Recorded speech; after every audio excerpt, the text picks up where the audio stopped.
É, se eu não perdi a linha com The Lacre of Us, né? Se você não viu, o vídeo saiu mais cedo.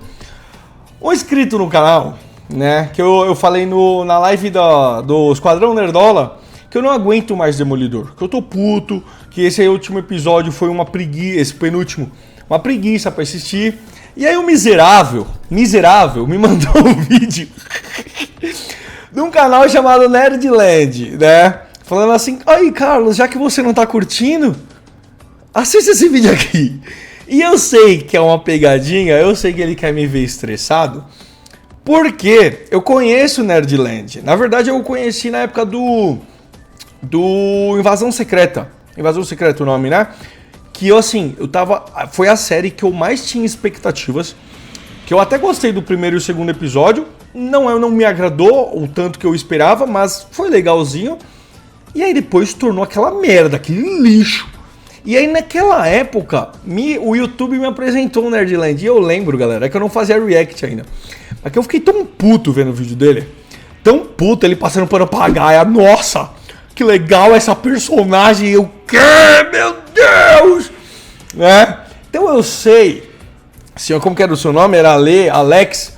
Eu sei, Alex, que tu quer ver eu perder a linha aqui. Eu sei que é uma arapuca, certo? Mas, como eu gostei, eu acho que vai dar um vídeo legal, vamos assistir juntos sim, certo? Então é isso. Vai deixando seu joinha que você me ajuda bastante com o YouTube. Não se esqueça de se inscrever no canal para receber mais vídeos assim. E, caso você não me conheça, o meu nome é Carlos, seja muito bem-vindo ao Geek SP e bora começar. Aí galera, ó, o canal dele, ó, Nerdland, ó, 3 milhões de inscritos. Vamos inscrever aqui, ó, dá o joinha, Nerdland. Somos amigos, tá? Podemos discordar não é uma ofensa. Ele sabe que você mandou matar o Fog? A Heather sabe que você é o Demolidor? Vamos falar do 8º episódio de Demolidor que saiu essa semana, dirigidos pelos mesmos diretores da primeira e segunda temporada de Loki. Você já percebe que esse episódio aqui é um outro patamar. Esse episódio... Uma merda. Eu achei uma merda, galera. Assim, não uma merda. Merda eu tô exagerando. Merda é Homem-Aranha e Wakanda, né? Mas... ai, galera, talvez eu seja muito tendencioso. É porque de verdade, eu sei que eu sou repetitivo, mas eu esperava muito. Mano, eu tava esperando muito. Eu tava esperando que o Kevin Feige, na verdade, nos vendeu como o renascimento da Marvel. Como a Marvel sobre nova direção, voltando às suas raízes. E pelo amor de Deus, isso só prova pra mim, galera, que como o Bob Iger e o Kevin Feige falaram, o que eles falaram? Não vamos mais politizar, não vamos mais ficar militando e bababá. Beleza. Tem umas militâncias assim, mas não adianta nada você tirar a militância da obra, sendo que o backstage só tem militante, só tem lacrador, tá cheio de laranja podre. Porque a gente vê, galera, pra mim é nítido a queda de qualidade em roteiro, direção, em tudo. A direção até que foi legal, mas você vê que não adianta não lacrar na obra se os roteiristas, aqueles roteiristas de She-Hulk. Que os caras o poder do Demolidor funciona só quando convém, sabe? Mas enfim, vamos deixar ele falar aqui. Começa simplesmente focando em uma rosa azul. E você já se perguntou por que o episódio começa com essa rosa azul, cara? É porque, na verdade, essa rosa azul aqui é o mercenário. Calma que eu te explico. Pra quem não sabe, uma rosa azul não existe uma forma natural no meio da natureza. Ela foi criada em laboratório, mudando toda a sua pigmentação. Ela foi criada, maquinada. Alguém foi lá... Da hora o cenário dele, né? Nossa, galera, eu não vejo a hora de começar a ganhar dinheiro e tirar essa tela verde e fazer um cenário legal, sabe? E criou essa rosa do zero, pois ela não existe naturalmente. E pro episódio começar focando nesta rosa azul, ali na prisão, sendo criada ali, significa que alguém foi lá, criou essa rosa, e depois alguém foi lá e plantou essa rosa ali na prisão. E agora eu vou te falar que essa rosa azul aqui, na verdade, é o mercenário. Por quê? Alguém foi lá e fez o mercenário se tornar o mercenário. E alguém foi lá e colocou o mercenário naquela prisão. É tudo uma armação para aquele ser que não deveria estar ali naquele momento de uma forma injustiçada. Não era pra eu estar aqui. Pois é, escuto isso o tempo todo. Já que, se você assistiu esse episódio, vai perceber que o tempo inteiro o episódio está trabalhando as cores para mostrar e simbolizar os personagens. Assim como o Demolidor no final do episódio, trabalhando e mudando toda a tela para um tom vermelho, sempre que vemos o ponto de vista do mercenário, a tela muda para um tom completamente azul. Mano, foda isso, legal. Não tinha reparado nisso, bem notado, Nerdland. Mas, pra mim não adianta nada disso, essa série é uma merda. Entendeu? Vou dar um exemplo. Quem trabalha muito cores, trabalhava o vestuário, né, o figurino dos atores conforme os personagens mudavam, era Breaking Bad. Que se bobear ainda, eu preciso pensar bem, mas se bobear ainda é a melhor série que eu já assisti na vida. E assim, legal, é foda, mas por que é foda isso? Porque a série é boa. Então quando a gente vê esses cuidados a mais, é excelente. Agora pra mim não adianta se preocupar com tudo isso se o roteiro, mano, pra mim tá uma merda. Nossa, o roteiro tá uma merda, galera. Uma merda, mas vamos lá. De uma rosa que não deveria existir. E perceba que, além do ponto de vista do mercenário, quando vemos através dele, não só fica completamente azul a tela, como também escutamos o seu famoso barulhinho de zumbidos, como se fossem diversas vespas, diversas abelhas, mostrando que é justamente o que faz a polonização das rosas. Mano, aqui, pra mim é uma cena lixo isso daqui. Sabe por que é lixo? Porque, vamos lá, é trabalhado então que o mercenário, né, a Vanessa tá querendo se livrar dele, mexeu seus pauzinhos pra colocar ele na cela comum. Ele, me corrija aí galera dos quadrinhos, mas ele é um ex-policial, não é? E aí vamos lá. Ele vai pra essa cela onde provavelmente ele prendeu todos esses caras que estão encarando ele. E aí? E aí você não vê mais nada disso, tá ligado? Porque aí fica na porra da novela mexicana, do Matt Murdock, com aquela mulher chata dele, que eu não sei como que uma pessoa ficou complexada e se tornou chata. Porque quando uma pessoa fica complexada, ela fica, na verdade, mais tímida, mais reclusa, mais na dela, porque ela está com medo, ela sofreu um trauma, e não, ela se tornou uma feminista chata. Não, quando eu digo feminista é só pra vocês imaginarem, mas tipo, se tornou chata. Chata, eu falo, que pô de trauma é esse? Né? E aí uma cena dessa que seria foda se Demolidor não fosse desse lixo que é a Marvel, provavelmente se fosse da Netflix, ia trabalhar essa cena que nem trabalhou a cena do Justiceiro, matando todo mundo lá na prisão. Porque, mano, pra que serviu essa cena? Fala pra mim. Pra nada, não teve nada, tá ligado? Então assim, ai cara, ó, eu respeito você que tá gostando, mas pra mim tá uma merda, um lixo. Mano, loucura os detalhes que esses diretores foram lá. Loucura. Eu gosto como ele e o Loki se empolgam com essas coisas. E procuraram trazer aqui neste episódio. E aí você deve estar se perguntando, Gabriel, quem é o mercenário? Era uma criancinha bem pequena que acabou matando seu professor de beisebol, que foi diagnosticado pela sua psicóloga como uma pessoa sociopata e psicopata, mas que conseguiu ficar no caminho porque conseguiu encontrar ali uma estrela guia para seguir a sua vida. É aí que o rei do crime percebe isso. Ele percebe que o Poindexter, aqui o mercenário, era também um funcionário do FBI que acabou salvando ele de uma forma magistral. Viu? Então ele já, tipo, prendeu vários bandidos.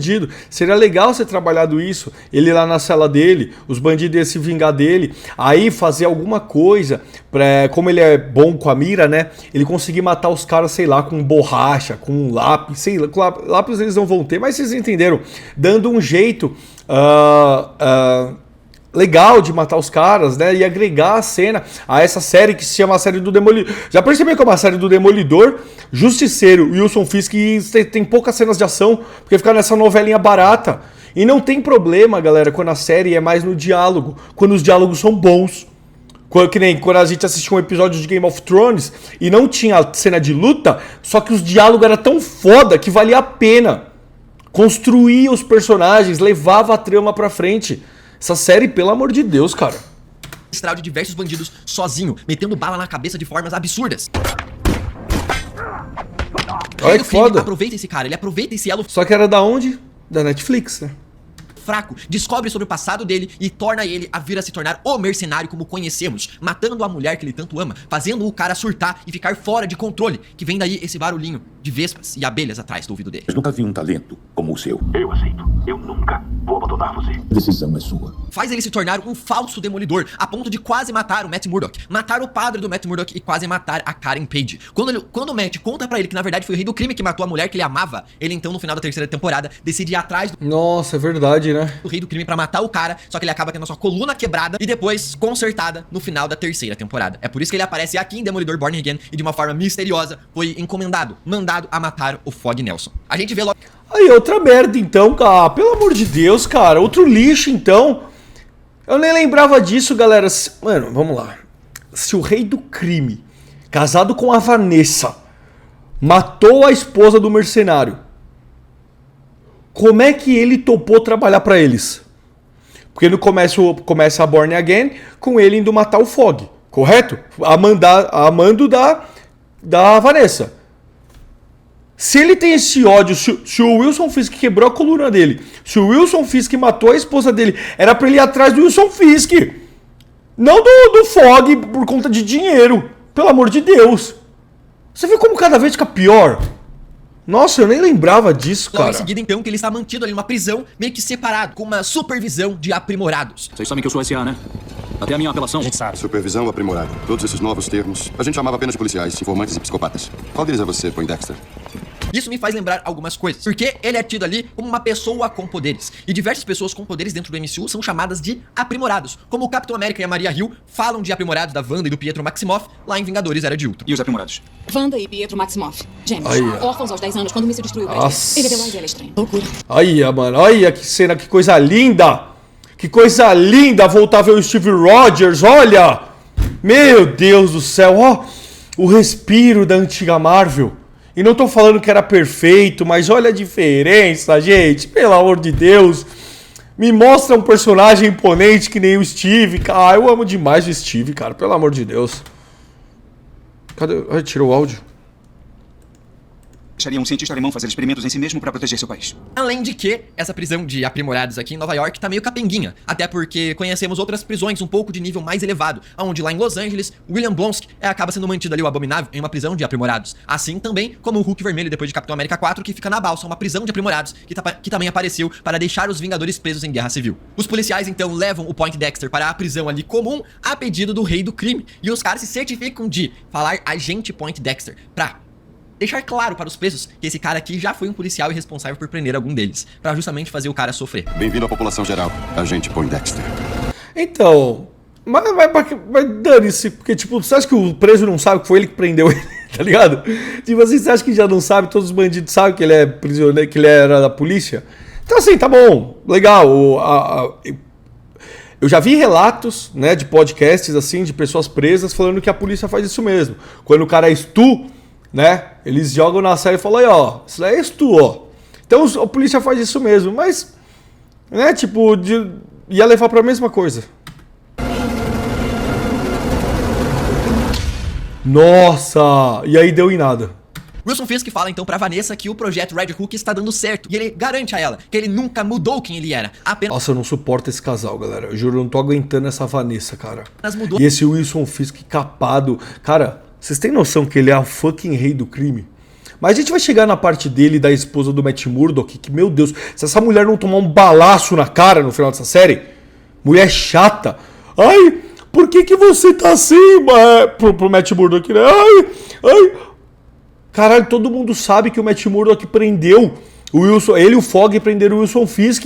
Aí agora ela dá terapia pro cara que, tipo, um dia o seu marido prendeu. Não, ele não vai ficar com pulga atrás da orelha, ele não vai ficar com medo por ela. Ai, cara, que série podre e nojenta, galera. A forma de agir se transformou, se evoluiu. E vemos aqui que ficou bem claro que, na verdade, agora, ela sempre trabalhou para o Wilson Fisk. Ela nunca quis trair o cara, já que deixa claro que foi um plano dos dois matar o Luca. Transformar, não jogar fora. Eu te trouxe aqui para outra coisa. Venha comigo. Em seguida, vemos a Heather sofrendo com o Matt Murdock, falando ali dos problemas com os vigilantes, e que tudo isso levou ela a se sentir culpada por matar alguém. E coloca também o Demolidor e o... Não, a culpa é dos vigilantes, né? Quer dizer, um vigilante... Mano, não faz sentido nenhum, mano. Eu falo que esses roteiristas são umas capivara. Mano, você odeia vigilante. Que nem o o JJ Jameson. Odiava o Homem-Aranha. Até ele ser salvo pelo Homem-Aranha. Se eu não me engano, ele é salvo ou o filho dele é salvo pelo Homem-Aranha. Aí ele começa a ver que todo mundo não é a mesma... Tipo, não são todos a mesma coisa. Caralho, ela ia morrer. Ela literalmente estava indo drenar o sangue dela. Chega o Demolidor. E ela fala que é a mesma coisa. Que ele tava lá por ego. Porque eles gostam de ficar lutando entre si. Ai, que personagem fraca, hein, cara? Se fosse trabalhado pelo menos um trauma nela antes. De um porquê ela pensa assim. Mas não. É puro preconceito com... Ai, cara, zoado. E a Marvel tá tentando emplacar isso daí, né? Porque a gente sabe que na cabeça dessas pessoas, eles veem justiceiro como fascistas, né? Então a Marvel tentou trabalhar isso no Homem-Aranha Wakanda, com aquela japonesa chata do caralho, né?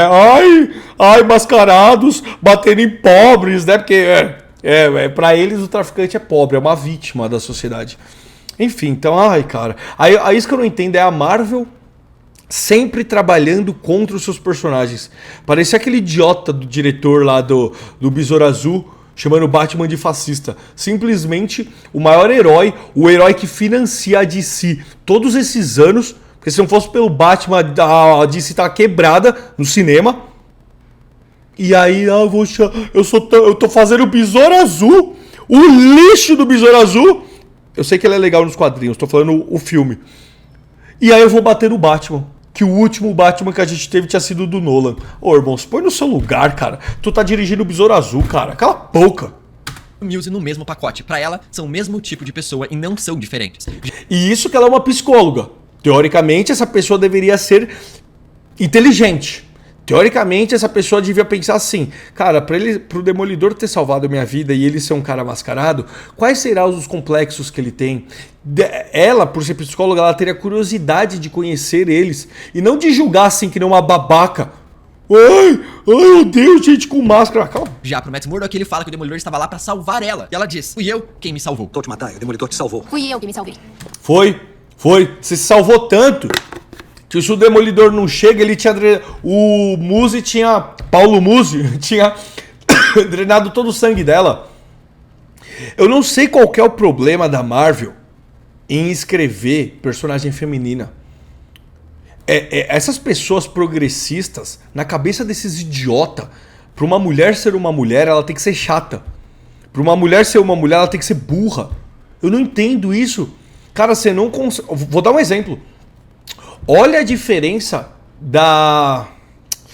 Como chama a Falcone lá da série do Pinguim? Esqueci o nome. Você pode falar o que você quiser da personagem, mas ela foi bem escrita. Você entende as motivações dela após ela ter sido traída pelo pai e ter sido trancada lá em... Eu ia falar Azkaban. em Arkham lá, né? Cara, você entende ela, você vê como ela é inteligente. O quanto ela tenta comprar os funcionários lá dos Falcone pra começarem a respeitar ela. Sabe? E aí você vê as personagens da Marvel, é uma mais quadrúpede que a outra, é uma mais burra que a outra, é uma mais arrogante, desprezível que a outra. Você não tem empatia por nenhuma. Nenhuma, cara. Vocês já perceberam isso?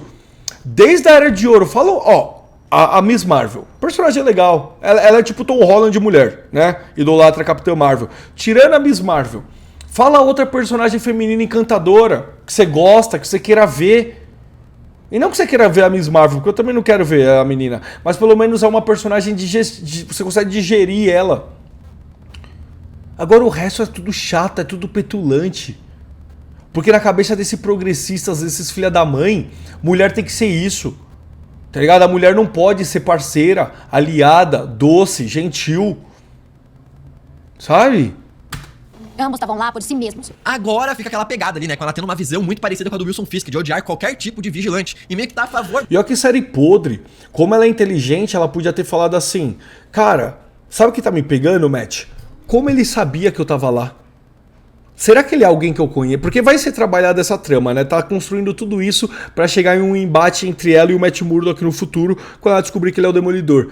Não seria já legal se já falasse assim, ela ficasse encucada, na verdade, como ele descobriu que ela tava lá? Que o Muse tava lá com ela? Sabe, mas não, é no foda-se.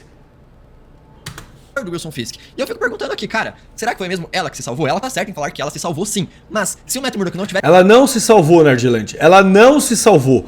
Ela deu o tiro, mas ela só conseguiu dar o tiro porque o Demolidor salvou ela. Se o Demolidor não tivesse salvado ela e não tivesse ficado lutando com o Muse, roubando a atenção do Muse, ela tava morta, pô. Então não é como se ela tivesse se salvado. Tivesse aparecido lá como Demolidor... E se ela não tivesse atirado nele, o Demolidor tinha ganhado do Muse da mesma forma. Só que ele tinha ficado vivo. Entendeu? O final meio que seria o mesmo. O Muse neutralizado. Ela salva. Ela estaria pintada em alguma forma diferente e não estaria viva. Porém, uma frase aqui que eu curti bastante dela foi ela dizer que o Muse levou ao Demolidor. E o Demolidor levou a ela a ir matar. Essa violência simplesmente se transfere do Demolidor pro Muso pra mim. Essa frase me lembrou o Visão lá em Guerra Civil, quando ele diz para os Vingadores que a existência de existir os Vingadores faz gerar a existência de existir vilões. Não! Não! Não! Não! Sabe por que não? Olha o nosso mundo! Temos super-heróis! Não temos. Temos criminalidade? Opa, temos e muita. Então não, uma coisa não gera a outra. Você pode falar assim, que surgir justiceiros é uma consequência da criminalidade. Aí eu aceito. Agora você falar que a criminalidade é consequência de existir justiceiros ou super-heróis, essa é a maior merda que eu já ouvi. A maior bosta que sempre vem de um progressista, isso daí. Porque, galera, temos a criminalidade. O ser humano ser ruim, a maldade é do ser humano. O ser humano, conforme ele cresce, conforme ele é infectado com a vida adulta, com as coisas da vida adulta, você começa a sentir raiva, às vezes inveja, às vezes, sei lá, esses sentimentos ruins que acabam transformando você, que era uma criança inocente, a uma criança que faz coisas ruins. Uma criança não, um adulto que faz coisas ruins, que deixa seus desejos tomarem conta de você. Então a maldade sempre existiu. Sempre existiu. Agora alguém para combater a maldade? Não. Tanto que os justiceiros e os super-heróis só existem no mundo da Marvel porque a polícia normal não conseguiria combater, o exército não conseguiria combater esses seres super fortes. É uma consequência. Esse papinho aí é de roteirista fraco, de roteirista imundo, que não sabe escrever uma boa história e quer sempre nivelar o vilão e o herói como a mesma coisa. Porque é isso que eles pensam da polícia. É isso que eles pensam, porque na cabeça desses retardados, qualquer pessoa que rouba ou mata é uma vítima. Eu e você que trabalhamos e pagamos imposto, nós somos culpados. Entendeu? Porque a gente oprime o pobre. Pelo amor de Deus, cara. E que talvez um não existiria se o outro existisse. Que o Sr. Stark... Tem super-herói no nosso mundo, Nargelante? Tem super-herói? Não tem, né? Tem vilões? Oh, sim tem. Temos um monte. Ditadores, assassinos, psicóticos não, esqueci o nome agora. Um Jeffrey Dahmer. Ele é o quê? É um baita vilão, né? Existe algum super-herói? Fala um super-herói que existe. Me fala alguém que dá a sua vida pra salvar os outros, tirando a polícia. E nem todos da polícia ainda. Então não, um não é consequência do outro. Isso daí é papinho de roteirista que não sai de casa, não pega metrô, não convive com o povo, pra falar uma merda dessa, ficar no seu apartamento com ar-condicionado falando, ai, o bem e o mal é a mesma coisa, sabe? Não tem vivência da vida. Anunciou como o Homem de Ferro, o número de pessoas aprimoradas conhecidas cresceu exponencialmente. O número de eventos com potencial fim do mundo subiu em uma taxa notável. Tá dizendo que a culpa é nossa? A nossa força convida para o desafio. O desafio incita o conflito. E o conflito gera catástrofe. Ai, que bosta. É uma merda isso daí. É uma merda que ele falou. Tá bom, se não existisse os super-heróis, o Loki, de qualquer jeito, ele ia vir pra Terra. Porque o Tesseract tava aqui. O Thanos, de qualquer jeito, ele ia vir pra Terra. Porque a Joia do Tempo tava aqui. Então não, um não é consequência do outro. Que merda. O Galactus vir comer a Terra. Se não existisse super-herói, ia acontecer da mesma forma. O Dr. Doom ser um vilão ia ser da mesma forma, mesmo se ele não tivesse poderes, porque ele era um cara que tinha inveja do Reed Richards. E eu posso ficar aqui falando inúmeras coisas. O vilão de Wakanda, entendeu? O Duende Verde. Se não existisse o... Vamos lá, no filme do Tobey Maguire. Se não existisse o Homem-Aranha, ainda assim ia existir o Duende Verde. Porque o Duende Verde era pra ser uma arma de guerra. E aí o Osborn toma um negócio lá e fica paranoico da cabeça. Não tem relação nenhuma com o Homem-Aranha. Ai, você viu que papo burro? E é da Marvel ou era de ouro, né? Nem um pouco surpreso e talvez, teoria maluca de talvez a Heather Glenn, na segunda temporada, se tornar a próxima Muse. Não duvidaria. Em seguida, Wilson Fisk leva a Vanessa para apresentá-la de novo ao seu amante. E pelo caminho, eles passam ali pelo o grande quadro, ao qual os dois acabaram se conhecendo, se apaixonando, que lembrava o Wilson Fisk de quando seu pai torturava a sua mãe, e que também foi manchado de sangue pelo espancamento do Demolidor do Wilson Fisk, jorrando o sangue do cara na pintura, enquanto a Vanessa chorava pedindo pro Demolidor parar. Enquanto isso, tem algo bem interessante, que como esse episódio aqui foi bem feito, bem escrito ali, pela nova galera que escreveu alguma parte da série. Como é que é? Como é que é? Foi bem escrito, irmão. Foi bem escrito. Eu não vou nem bater ainda na cena da dança.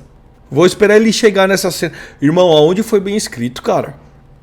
Porra, cara, e você está fazendo... Ó, seu vídeo tá top, tá, ô Nerdland? Não é hate contra você, não. Seu vídeo tá top. Tá trazendo diversas referências, explicando muita coisa que eu também não lembrava ou que eu não sabia. Seu vídeo é 10, irmão. Mas eu acho que você está emocionado. Tá emocionado. Pra tentar dar uma arrumada de como eles botam cada frase pra conectar com tudo que já rolou. Porque o Buck Cashman chega no apartamento do Demolidor. Quer que eu atenda? Não, eu atendo. Não, você vê. O negócio de ouvir, foda-se. Quando ele foi lá no banco, que ele ouviu que o banco tava sendo roubado, ele já tava no outro quarteirão, galera. E aí ele ouviu o banco sendo roubado, lembrando que ele estava no meio da rua. Carro, mano, você sabe como é a rua de uma grande cidade. É carro buzinando toda hora, é carro acelerando toda hora, é barulho de obra, é barulho de gente conversando. E ele ouviu os caras carregando a arma dentro do banco, que as paredes são super grossas. Aí ele não ouve os caras chegando, ele não ouve nada, ele só ouve quando convém, cara. Você vai falar que isso é bem escrito, cara, é jogada, é tipo assim, os poderes só funcionam quando convém. Quando convém pra narrativa. Isso é péssimo. Isso é coisa de roteirista preguiçoso, de roteirista burro. Não, faz qualquer coisa aí. Os fãs nem vão lutar, nem vão, sabe? É filminho de herói. Bom dia, Sr. Murdock. A doutora Glenn está? Sabendo que a Heather Glenn estaria ali. Mostrando pra nós que o rei do crime sabia quem ela era. E sabia com quem ela estava saindo. E estava se relacionando, que é o Demolidor, né? O Matt Murdock. E tudo era um plano ali do próprio Rei do Crime. Matt Murdock começa a sacar isso agora, mostrando como não foi o acaso. Nossa, é muito roteiro fraco fazer com que o Rei do Crime e tudo mais sempre fique ali com a psicóloga do Demolidor que está namorando o cara ocasionalmente. Cara, nunca foi ocasionalmente. Sempre foi um plano. Não, pra mim isso aqui é óbvio. Alguém achou que não era óbvio? Mano, ele é o rei do crime. Ele sabe tudo o que acontece na cidade. Ele tem informante em tudo que é lugar. Em hospitais, na polícia, na política. Então, pra mim, isso não era óbvio pra você que tá assistindo o vídeo? Pra mim, sempre foi. Plano do Wilson Fisk estar ligado a ela porque ela estava ligada ao Demolidor, uma forma de estar ligado ao mesmo tempo indiretamente no cara, controlando a vida do Demolidor de uma forma indiretamente também. Mano, o cara não é o rei do crime à toa. Insano. Espera um segundo, como você ou o prefeito... Então, aí é outra coisa ruim do roteiro, Nerdland. Realmente, ele não é o rei do crime à toa. Mas aí, os primeiros episódios, você me mostrar ele sendo burro na política, tipo, não sabendo que tem burocracia, não sabendo que na política não é assim, eu mando, acontece, não. Tem que passar por pessoas, tem que ser aprovado as coisas. Ele não é um ditador, ele é um prefeito, sabe? Então, ai, fraco. O prefeito Fisk sabiam que ela estava aqui. O prefeito se importa com essa cidade e seus cidadãos. Tenha um bom dia, advogado. Quando o Wilson Fisk revela o amante da Vanessa ali pra ela, ele fala que não aguenta ver as mãos do cara, nem o rosto dele. Eu escuto a voz dele. Eu vejo as mãos dele. É insuportável. Tudo porque, em uma das consultas com a psicóloga lá do Matt Murdock, com a Heather Glenn, ela elogia, né, a Vanessa elogia justamente as mãos do cara. As mãos dele. Que legal. Você vê, o seu trabalho é foda, Nerdland. Eu acho isso da hora. As mãos dele desenhavam lindos esboços, quer dizer, só... Dá pra parar. Como elas eram precisas, maravilhosas e tudo mais, e criavam coisas incríveis e tudo mais. E quando o cara diz isso, foca justamente a mão dele tremendo descontroladamente. É por isso que o cara não aguenta ver a mão dele. Mais insano ainda, foi o rei do crime falando que não consegue matar o cara e ao mesmo tempo mostra o quão ele é poderoso para a Vanessa e como ele abre mão de tudo pra ela se sentir poderosa também pra matar o amante dela na frente do marido ali, pau, pau, pau, com um tiro na cabeça e tudo, mano. Que cena insana. Ele empolgadaço, tá ligado? Tá até descabelado. E eu achei tudo isso, tá ligado? A cena legal, mas...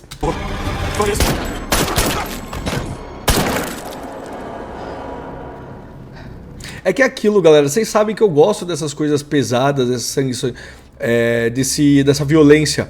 Eu sei que tem gente que reclama, violência gratuita, eu gosto. Mas é aquilo pra mim que eu já falei em outras séries. Não adianta ter vários elementos que eu gosto se o roteiro é uma merda. Que o roteiro pra mim, galera, é o principal. Tanto que, quando o roteiro é bom, eu tô tentando lembrar que série foi que eu passei pano, que eu falava assim, eu entendo vocês não gostarem, mas pra mim se o roteiro tá funcionando... Eu não lembro que série que foi que o CGI era ruim. Eu não lembro o que foi que o CGI era horrível, tava todo mundo reclamando, e eu falei, cara, eu passo pano. Porque se o roteiro tá funcionando, foi Demolidor. Acho que foi Demolidor mesmo, o primeiro episódio. Que eu falei, cara, eu compro. Eu não ligo pra esses detalhes se o roteiro funciona. Mal sabia eu, né? Falando nisso, desculpa, tá? Batcaverna.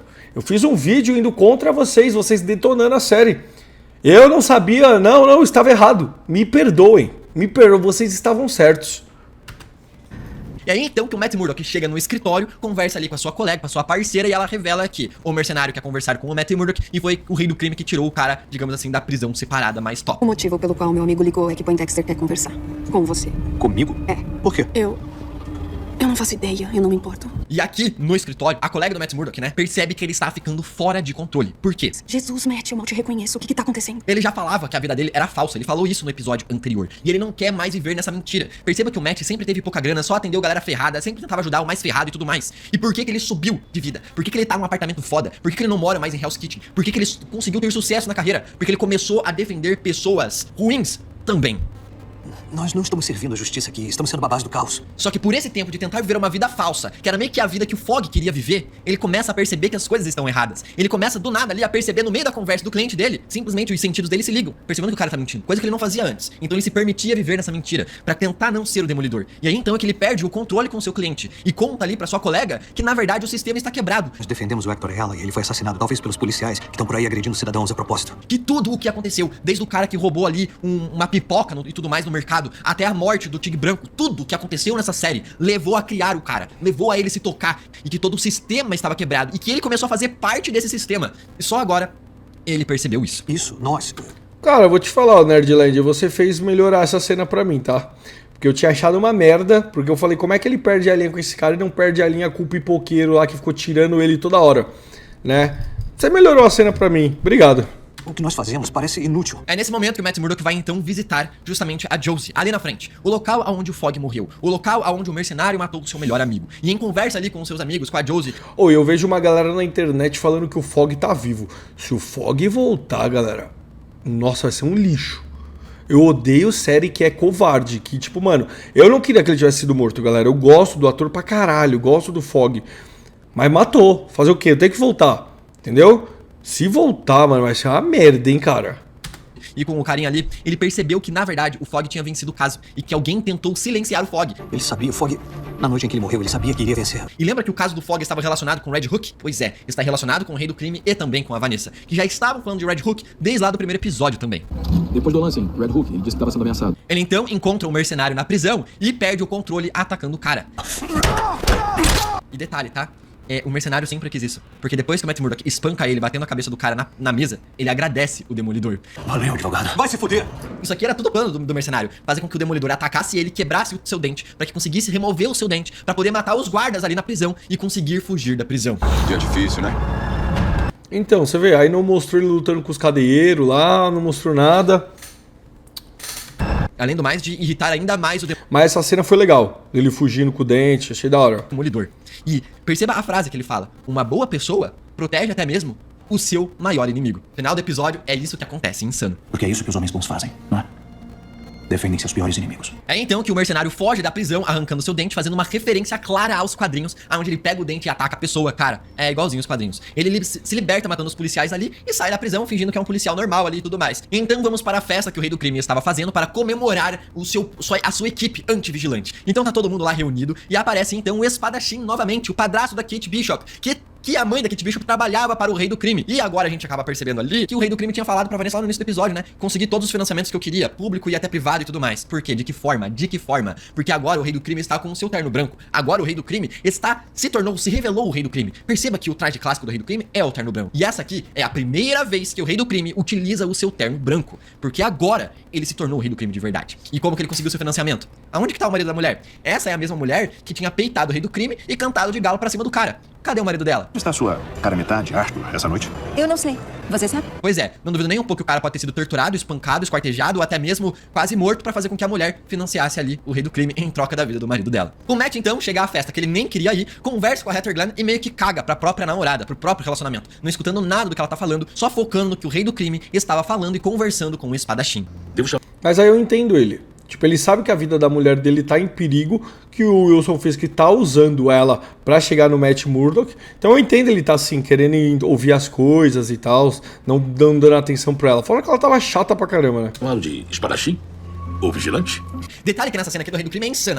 Não só, tem vários espelhos e tudo mais, porque não importa pra onde o espadachim tentasse olhar ou desviar o olhar, ele sempre iria olhar para o Wilson Fisk. Não sei se isso aqui foi proposital do Wilson Fisk. Nossa, achei legal isso, ó. Não tinha notado também. Mas que foi proposital da série que, se o cara olha pra baixo, ele vê o reflexo no espelho e vê o Rei do Crime. Se ele olha pra trás, ele vê o espelho lá atrás e olha o Rei do Crime. E ainda mais, o Rei do Crime faz o cara sentar na cadeira enquanto ele fica de pé, pra mostrar quem é que manda, pra mostrar quem é superior. Porque pra quando o cara for olhar pro Rei do Crime, ele se sentir pequeno e o Rei do Crime se sentir gigante. E quando o espadachim tenta se levantar pra tentar conversar de igual pra igual, o Rei do Crime bota o braço no ombro dele, falando: eu sou maior que você é inferior a mim. E o Rei do Crime ainda fala a mesma frase que o espadachim tentou meter respeito pro Wilson Fisk antes, irmão. A gente tá vendo aqui o Rei do Crime. Isso foi uma ameaça? Não, é claro que não. Isso foi apenas um aviso. É uma ameaça? Não. É só um aviso. Controlando todo mundo, as explícitas, por cima dos panos, todo mundo sabendo que ele é o Rei do Crime de verdade. Porque, cara, olha a evolução desse personagem. Primeira temporada, ele tenta controlar Nova York com os bandidos e com a máfia. Não deu certo. Na terceira, ele tenta controlar Nova York, controlando ali o FBI por debaixo dos panos, controlando pessoas poderosas por debaixo dos panos. Agora o cara tá nem aí. Ele percebeu que ele precisava evoluir. Ele percebeu que ele precisava se tornar o prefeito pra controlar todo mundo por cima dos panos. E ainda mais, mudar a narrativa pública pra fazer com que todo mundo adorasse o cara e apoiasse ele da forma que ele tem que agir. E agora ele é o Rei do Crime às explícitas. Ele tá nem aí, eu se importando com o que as pessoas vão falar ou se importar ou qualquer outra coisa do tipo. É, da hora, entendi, até gostei dessa visão do Nerdland. Só que vai ficar pra uma segunda temporada, né? Se você for ver o que aconteceu nessa primeira temporada, né, meus amigos? Ficou nesse debate aí do Demolidor ser, do Matt Murdock ser o Demolidor ou não. A construção do Wilson Fisk, que pra mim já era um personagem que já estava construído. Enfim, pode ser porque a Disney quis dar uma reiniciada, né, pra passar pro mundo dela. Pode ser, mas sei lá, pra mim essa série foi um total perda de tempo, tá ligado? Perda de tempo mesmo. Ainda seria uma causa provável. E pra mim a Vanessa tem que ir de vala logo, tá? Enquanto eu tiver a Vanessa, eu acho que o Wilson Fisk não vai ser o Wilson Fisk mesmo, sabe? Vai ter sempre ela por trás. Visita da minha força-tarefa. Se você não fizer o que eu tô te falando, eu vou lá e te prendo. Se brincar, eu te mato. E aí o Rei do Crime consegue o que ele quer. Tanto que a força-tarefa anti-vigilante simplesmente pega ali um repórter e tudo mais e queima a mão do cara mesmo e tudo mais, porque eles não mandam, o cara não manda mais neles, é o Rei do Crime. Eles reportam diretamente ao prefeito, mostrando como o nível... Saiu a linha de poder de um lado pro outro e tá tudo na mão do Wilson Fisk. Você não vai me acusar de nada, porque caso eu não tenha lutado, eu não respondo mais a você. A B-Report fala ali com o cara, que sabe que foi o Rei do Crime quem matou o tio dela, do porquê que ela tá fazendo tudo que ela tá fazendo também. É como se fosse, né, o tio Ben da menina ali. Você sabia que o Wilson Fisk foi o principal suspeito do assassinato do seu tio? Sim. E ela começa ali já a maquinar alguma coisa com o comissário pra ferrar com o Wilson Fisk, que certamente vai acontecer algo relacionado a esses personagens aqui na segunda temporada. E então, o Matt Murdock vai com tudo pra tentar conversar com o Rei do Crime e tudo mais, só que eles são parados por uma dança. E perceba a roupa da Vanessa e do Wilson Fisk. Não é à toa. O Wilson Fisk não usa só o branco, porque é o traje clássico do personagem nos quadrinhos, mas esse traje branco simboliza aquele vazio, aquele sentimento de vazio que ele tinha sempre quando olhava ao quadro que ele conheceu a Vanessa, que simbolizava a sua infância com seu pai espancando a sua mãe. E a Vanessa, de vermelho, simbolizando o sangue manchado no carro. Eu tinha visto, na verdade, ela simbolizando o Demolidor, sei lá, não sei. Cara, igual ao quadro, é uma referência ao quadro deles, mano. Olha esses detalhes. E é nesse momento, cara, que o Rei do Crime começa a sussurrar. Ele fala baixinho, porque sabe que o Matt Murdock vai escutar. O que está procurando? Demônio. Mano, a audácia do maluco de zoar com a cara do Demolidor. Então, eu achei isso legal também. É incrível, meu. E aí chega o mercenário de novo numa festa do Rei do Crime. Pelo jeito, o cara não pode dar festas. Qualquer festa que o Rei do Crime der, o mercenário estará lá. Então, aí aqui também não mostra ele entrando. Ele mata o cara lá, ele sobe no segundo andar. Galera, a gente tá falando de uma festa do prefeito de Nova York. Tá ligado? Quem assistiu o filme do Capitão América 4 viu a revista que é você entrar num lugar assim, que ele entrou na Casa Branca no caso, mas pra você entrar em algum lugar onde tem político, sabe? E assim, não mostra nada, porque ficaram nessas novelinhas, sabe? Cenas de... eu acho que a Marvel esqueceu que a gente tá falando de uma série de super-herói, que as cenas de ação, cara, ó, foi mais um episódio sem Demolidor, sabe?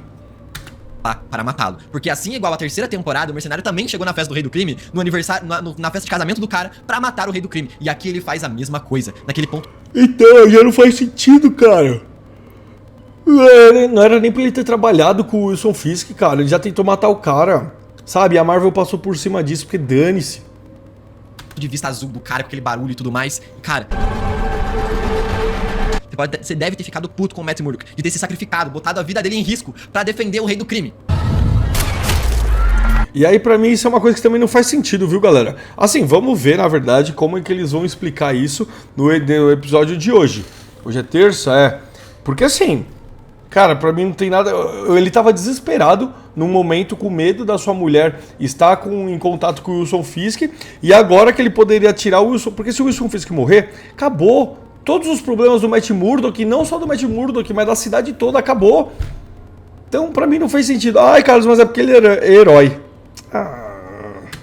Só que é isso que faz o Demolidor ser um herói e ser diferente de um vigilante ou de um vilão, cara. Boas pessoas protegem até mesmo seus maiores inimigos. É isso que o Demolidor fez aqui. Então, eu entendo. Essa é a premissa dos heróis mesmo.